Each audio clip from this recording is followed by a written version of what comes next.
독립기념관장 임명 문제를 놓고 이번 주 정말 뜨거웠던 이슈가 있었죠. 광복절 경축식에 광복회가 불참을 하는 사상 초유의 일이 벌어지기도 했습니다. 관련해서 준비된 영상 먼저 보고 오시겠습니다.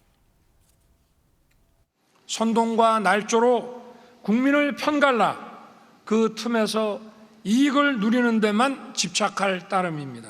이들이 바로 우리의 앞날을 가로막는 반자유 세력, 반통일 세력입니다. 최근 진실에 대한 왜곡과 친일 사관에 물든 저열한 역사인식이 판을 치며 우리 사회를 혼란에 빠뜨리고 있습니다. 광복회원들이 결기를 보여주어야 합니다.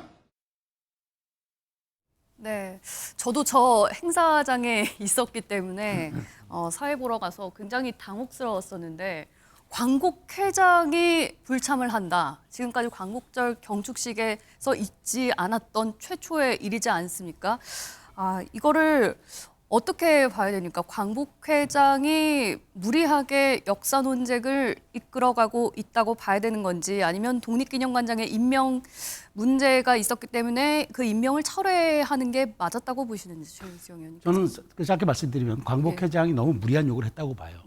사실은 뉴라이트가 여기에 등장할 이유가 없어요. 저분이 건국절 논쟁은 신인기념관장 생각해본 적도 없고 학술적인 얘기로는 검토를 한번 해보자 얘기였지 그 추진할 의사도 없다고 했고 대통령실도 수석까지 보내고 비서실장까지 통화해서 아니라고 했어요.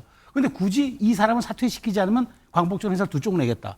이건 사실 광복회장으로서 할 말이 아니죠. 행사보다도 오히려 광복회 입장을 좀 내기 위해서 이렇게 한 것 아니냐. 더더군다나 그 홈페이지 가면은 뉴라이트 감별법까지 해서 이렇게 7가지를 두어요.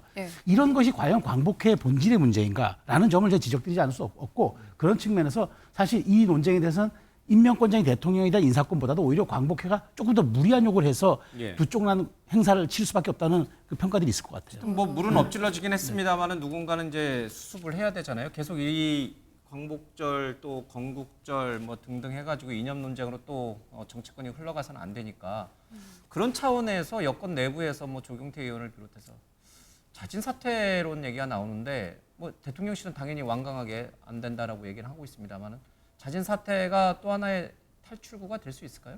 글쎄요. 국민의힘에서는 일단 당 차원에서 김영석 독립기념관장의 거취에 대해서 어떤 입장이나 당론이 정해진 건 없습니다. 다만 이제 조경태 의원하고 김용태 의원이 개인적으로 그런 의견을 밝히셨죠. 본인이 사퇴라는 것이 어떠냐 이렇게 말씀하셨는데 저는 그렇게 생각합니다.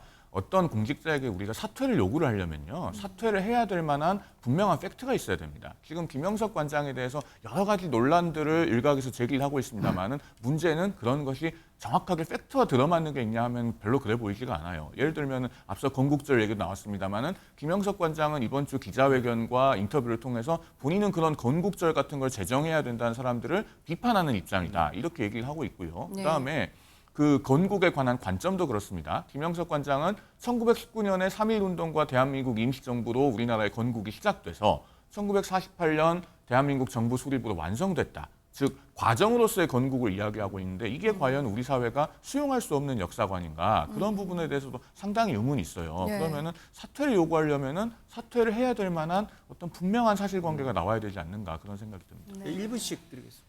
예, 이건 뭐 광복절 행사가 그야말로 화합과 어떤 통합의 메시지가 나와야 되는데 그 연장선상에서 모든 뭐 정당이나 단체가 다 모여야 되는 행사인데 이렇게 반쪽 행사가 된 것은 너무나 불행한 일이고요. 사실은 이것은 이 정부가 자초했다. 독립관장 문제도 마찬가지입니다.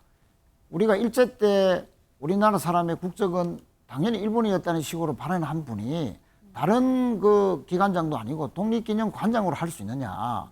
그런 문제 제기를 여당 의원들이 지금 하고 있는 거 아닙니까? 특히나 우리 이 정부 들어서는 독도 문제와 관련해서도 지금 외교부에 독도 관련 일본 망언이 50페이지 내에서는 다 삭제되고요. 군사 훈련할 때도 그 교재에서 독도 관련은 분쟁지역으로 했습니다. 또 KBS가 광복절 날 새벽에 그 기모노 입은 일본 사람이 나오는 영화가 했고요. 그러니까 이런 친일적인 행태들이 너무나 많이 다반사로 벌어지고 있는 가운데에 이런 광복절이 있는데 이 대통령께서도 경축사에서 너무 분열적인 발언을 하는 바람에 이런 광복절의 의미가 너무나 퇴색됐다. 너무나 안타깝다. 시정이 돼야 된다. 그렇게 생각합니다. 뭐 김자진 홍범도 장군을 공산 세력으로 몰아가고 그리고 소위 말해서 건국 과정의 완성이 이승만 대통령이었다고 이승만 국부론을 얘기하는 게 네. 이거야말로 선동날조 아닙니까? 좀 그런 점에서 소위 말해서 이종찬 광복회장에 대해서 뭐라 그럴 것이 아니라 지금 스스로 보수 스스로가 지금 어떻게 역사 쿠데타를 하고 있는지 대통령 스스로가 돌아봐야 된다고 봅니다. 예. 이 문제가 좀처럼 끝날 것 같지는 않아요. 그렇다고 해서 이 문제를 정치인들까지 나서서 논하는 것도 또 옳지는 않은 것 같습니다. 이 문제는 좀 역사학계에 좀 맡겨두고 좀 정치인들은 좀 민생에 집중했으면 좋을 텐데 그러지도 못하는 것 같기도 합니다. 네. 저희 뉴스와이드가 준비한 소식은 여기까지입니다. 함께해 주신 여러분 고맙습니다.